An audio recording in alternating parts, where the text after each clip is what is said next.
Boche gold and diamonds. Buy now, pay later. Shoranur നഗരസഭ വികസന സദസ്സ് പി മമ്മിക്കുട്ടി MLA ഉദ്ഘാടനം ചെയ്തു. പറയുന്നത് എന്താ പറയുക, വിരോധാഭാസല്ലേ? എങ്ങനെ കടം വന്നത്? കള്ളു കുടിക്കാനാണ് കടം വാങ്ങിയത്? ദൂർത്തടിക്കാനാണ്, ചീട്ടടിക്കാനാണ്? അങ്ങനെയാണോ സാധാരണ വീട്ടിൽ ഒരാൾ കടം വാങ്ങി വിചാരിക്കുക? ആ കടം വാങ്ങിയിട്ട് കള്ളു കുടിച്ച് കളയാനും ദൂർത്തടിക്കാന്ന് വെച്ചാൽ ശരിയാണ്, അത് നശിപ്പിക്കാൻ വേണ്ടിയാണ്. ഈ കേരളം കടം വാങ്ങിയതിനാണ്. ഈ കടം വാങ്ങിയത് മൂലധന നിക്ഷേപത്തിനാണ്. ആ മൂലധന നിക്ഷേപത്തിൻ്റെ ഭാഗമായിട്ടുള്ള കണക്കാണ് കൂട്ടിയാൽ പൈസ കുറേ കൂടി നമുക്ക് ഇങ്ങനെ കിട്ടാനാണ്.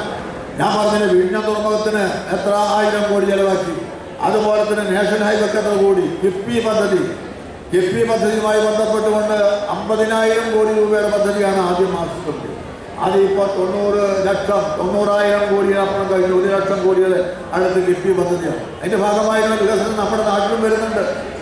അതുപോലെ തന്നെ സാമൂഹ്യ സുരക്ഷാ പെൻഷൻ എത്ര 1000 കോടി കൊടുക്കണം.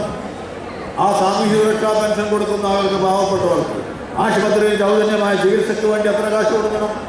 സ്കൂളിലേക്ക് കുട്ടികൾക്ക് സൗജന്യമായ ഉച്ചഭക്ഷണവും അതുപോലെ തന്നെ പോഷകാഹാരവും പാഠപുസ്തകവും യൂണിഫോം കൊടുക്കണമെങ്കിൽ എത്ര കാശ് കൊടുക്കണം. നഗരസഭാ അധ്യക്ഷൻ MK ജയപ്രകാശ് അധ്യക്ഷനായി. ഉപാധ്യക്ഷ P സിന്ധു, ജില്ലാ panchayat president K Binumol, SG Mukundan, VK Fathimath Farsana, KM Gangadharan, PS Rajesh, MR Murali, S Krishnadas, MM Narayanan, VC Sindhu തുടങ്ങിയവർ സംസാരിച്ചു. നഗരസഭയുടെ അതിദാരിദ്ര്യമുക്ത പദ്ധതിയായ മനസ്സോടിത്തിരി മണ്ണ് പദ്ധതിയിലേക്ക് 25 സെന്റ് ഭൂമി പതിച്ചു നൽകിയ ഡോക്ടർ CM നീലകണ്ഠനെയും ഭാര്യ ഡോക്ടർ KP ശ്രീദേവിയെയും ചടങ്ങിൽ ആദരിച്ചു.